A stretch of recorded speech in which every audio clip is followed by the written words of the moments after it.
The Ukrainian army launched a surprise attack on Kursk in the Russian territory. This operation is quite different from previous ones. The progress has been quite smooth and it has even approached the border energy town of Suja. In the past, the Ukrainian army also carried out surprise attacks on the Russian territory. But those were all small-scale operations and were quickly repelled by the Russian army. When the Ukrainian army initially launched the surprise attack on the Kursk region this time, many people initially thought that this move by Ukraine might again be a minor skirmish. This time, the Ukrainian army set out from Sumy, crossed the border and launched a surprise attack on Kursk, catching the Russian army off guard. However, judging from the disclosed information at present, this operation is probably not that simple. For this operation, the Ukrainian army has at least deployed 5 brigade-level units. If all are committed, this undoubtedly is a considerable scale offensive. Currently, the situation on the eastern battlefield is tense. The Ukrainian army does not use its troops on its own territory, but for the surprise attack on the Russian territory. So, what is the purpose of the Ukrainian army in launching such a large-scale operation this time?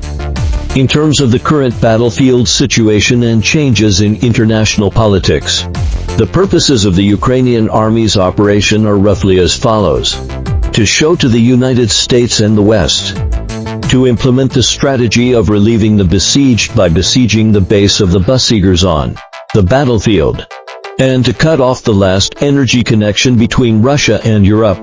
However, there is a bolder guess.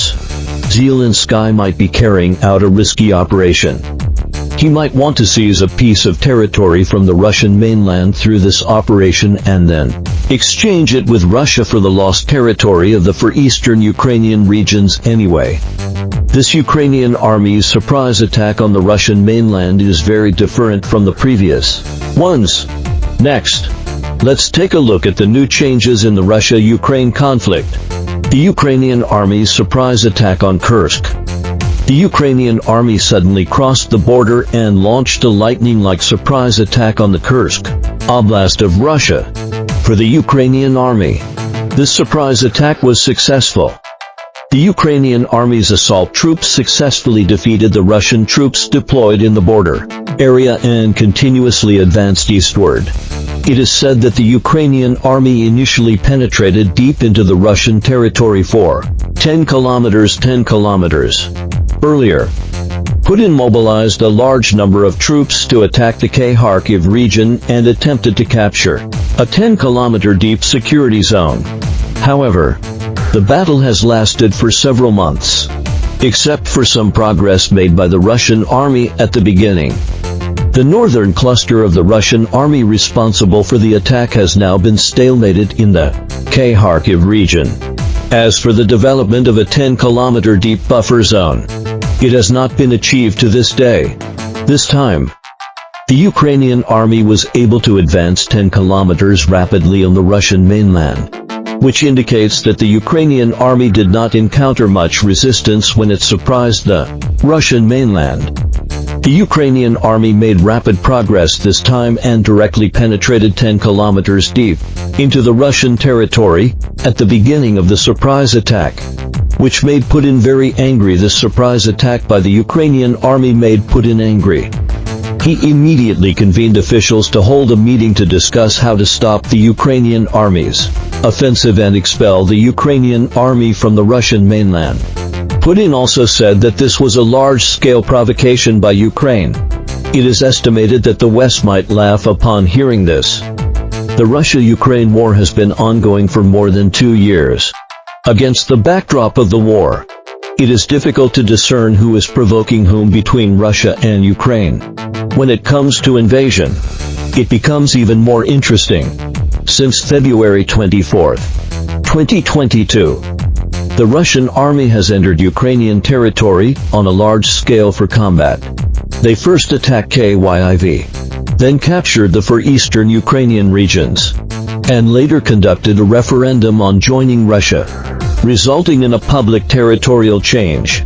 Therefore, regarding Putin's claims of provocation and invasion, They probably will not elicit greater resonance from the outside world. Verbal condemnation is of no use. For Putin, the most important thing at present is how to take action to drive out the Ukrainian army that raided Kursk. Otherwise, once the gap at the border is torn open and gets wider and wider, it will only lead to more Ukrainian troops entering the Russian territory through this Ukrainian army's raid on Kursk. There are several key points worth noting.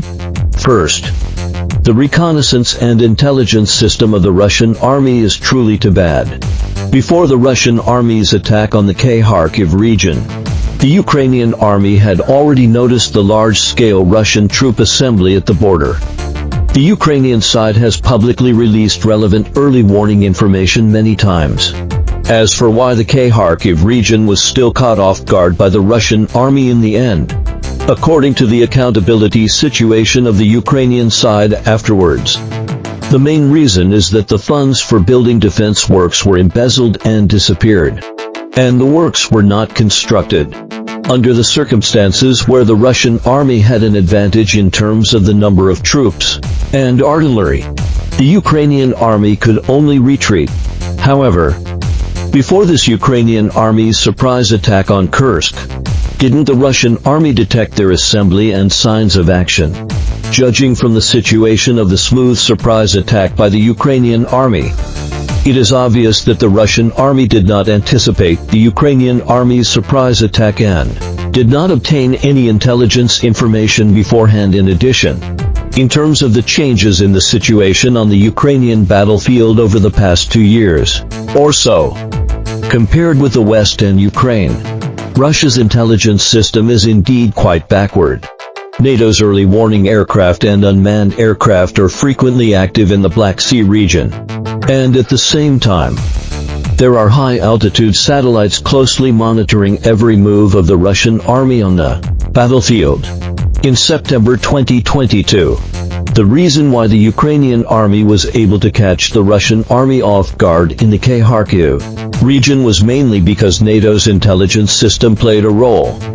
They informed the Ukrainian army of the weak points of the Russian army's defense in the Kharkiv region through reconnaissance.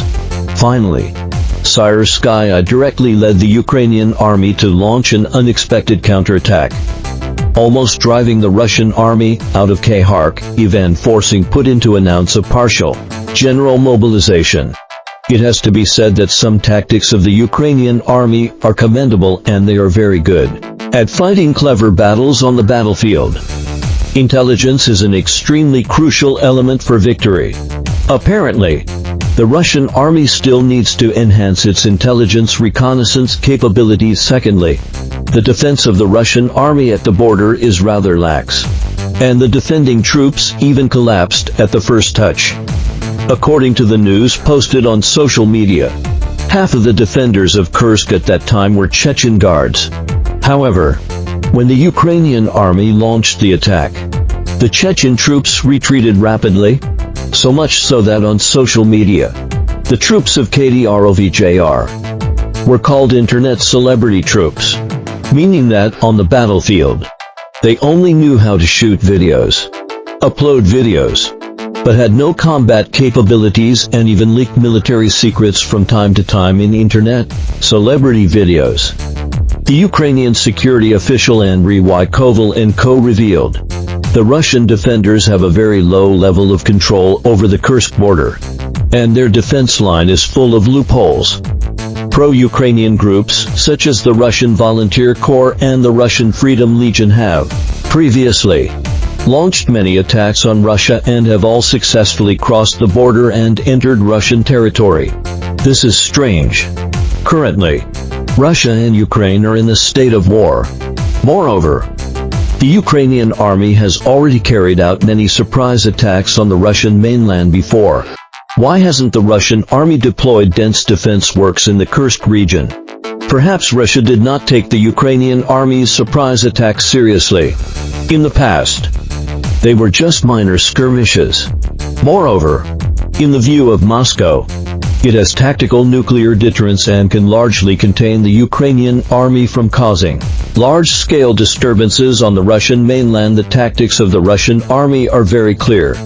That is, to compete with Ukraine in terms of consumption and position by relying on its own military resource advantages. However, perhaps more importantly, the Russian army probably has the idea of attacking Sumy in the future, once defense works are constructed.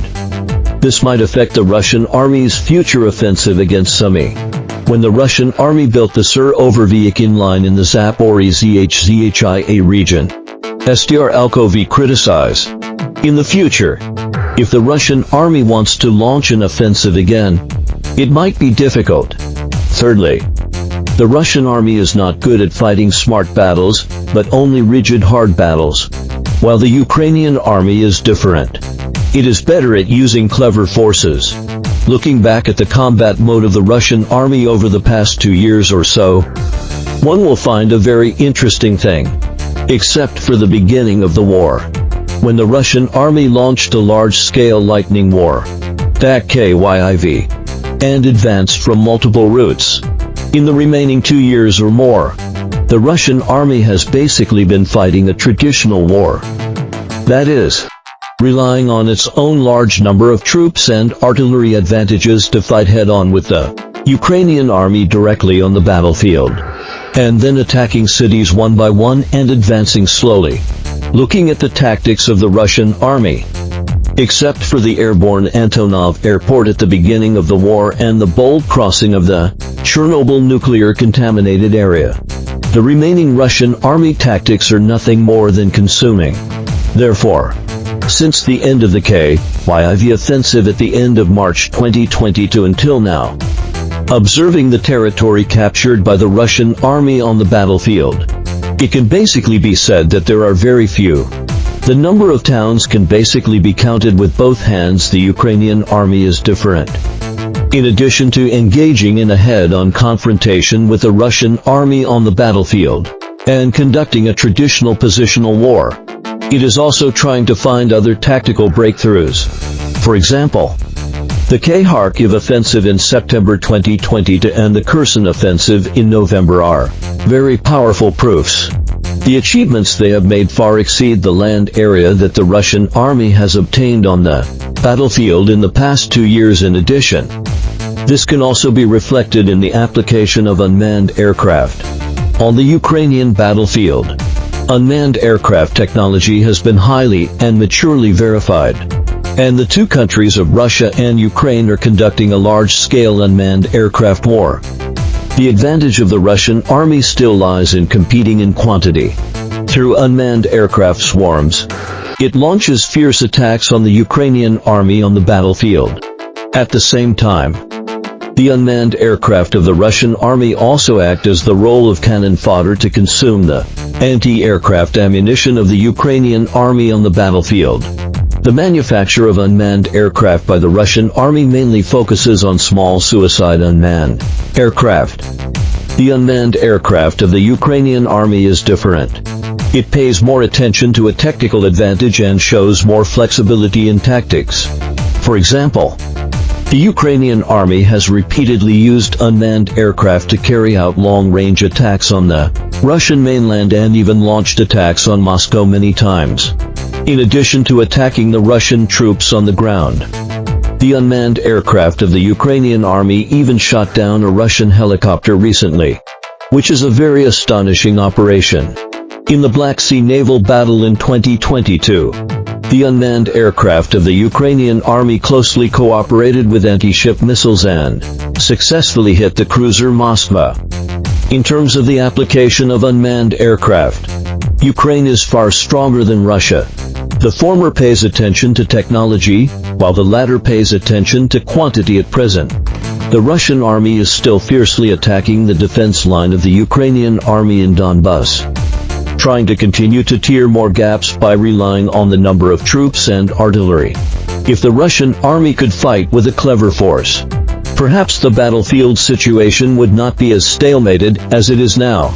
While consuming the Ukrainian army, the Russian army itself is actually being consumed according to the report of Reference News Network. This Ukrainian army's surprise attack on Kursk seems to be different from the past. The Ukrainian army has gathered at least 5 brigade-level units of troops for this surprise attack. If all these 5 brigades are deployed to Kursk, it means that the Ukrainian army has invested at least 10,000 troops in this direction. This is very strange. Currently, the situation on the Ukrainian mainland battlefield is tense.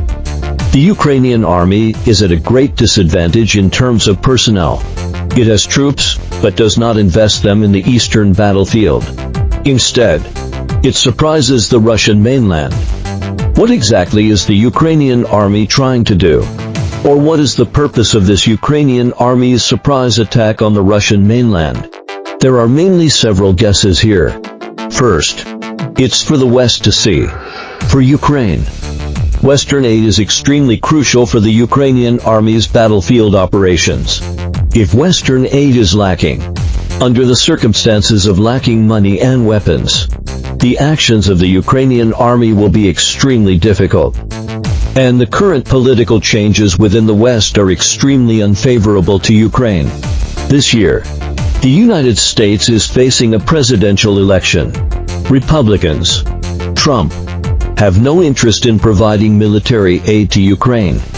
He complains that the United States has spent too much money on Ukraine and also satirizes Zelensky as a salesman who keeps taking money from the US Treasury. Trump even said, once he takes office, he will resolve this protracted conflict within 24 hours. How will Trump resolve it within 24 hours? Thinking of this, Zelensky is probably shuddering. Unlike Israel, Ukraine has no influence on the US political arena and there is no powerful lobbying group to support it. Relying solely on moral kidnapping may be difficult to get long-term support from the United States for Ukraine. Under such circumstances, Ukraine can only find another way, by attacking the Russian mainland and even achieving certain results. Let the West see the strategic value of Ukraine and prove that Ukraine is worth investing in. The remarks of Trump and his partner Vance on the Ukraine issue make Zelensky quite uneasy. Secondly, relieving the state of Zhao by besieging the state of Wei. Currently, although the battle on the eastern battlefield is in a stalemate, it is not favorable for Ukraine, because the Russian army has strong personnel and artillery advantages. The artillery production capacity of the West is extremely poor, and the combined military-industrial capacity of the entire West is no match for Russia. Now Europe is spending money to search for shells for Ukraine from other places in the world. On the more than 1,000-kilometer-long front line, the defense of the Ukrainian army seems powerless. As long as the Russian army achieves a breakthrough in one place, the defense in other places will fall into a great passive situation. The Ukrainian army's attack on the Russian mainland will inevitably attract the Russian army on the Ukrainian battlefield to return to the country for support. In this way, the frontal pressure faced by the Ukrainian army on the battlefield will be greatly reduced. Thirdly, the Ukrainian army may be aiming at energy. After the successful surprise attack by the Ukrainian army and advancing 10 kilometers deep into Kursk, they approached the town of Suja. Suja is the last operating transfer point for Russian natural gas exported to Europe via Ukraine. And 60 kilometers northeast of it is the Kursk nuclear power plant in Russia, according to the data of the European Statistical Office. In 2023, Russia supplied about 14.9 billion cubic meters of natural gas to the European Union through Suja, accounting for about 4.5% of the EU's consumption, almost half of Russia's natural gas exports to Europe. The main function of the natural gas metering station is to calculate the consumption of natural gas and measure the indicators of natural gas quality. It is also equipped with an automatic control system, which is responsible for collecting, processing and transmitting natural gas parameter data, as well as responsible for the operation process and accounting. Since the beginning of this year, the daily natural gas transmission volume of Suja station has remained above 40 million cubic meters. In 2023, the total amount of natural gas supplied by Russia to Europe through SUJA accounted for half of Russia's total gas supply to Europe. The Ukrainian army is approaching SUJA. Could it be that Ukraine is aiming at the energy hub this time? This hub mainly supplies gas to Hungary and Slovakia. Because of natural gas, Hungarian Prime Minister Orbán has always advocated suspending military aid to the Ukrainian army and promoting peace talks between Russia and Ukraine. If Ukraine could capture this natural gas hub, it would largely cut off the energy connection between Russia and Europe and could also significantly reduce Russia's fiscal revenue. Fourthly, land for land. The British The Times put forward a guess. Zelensky might want to exchange territory. That is, to exchange Kursk for the four eastern Ukrainian states occupied by the Russian army.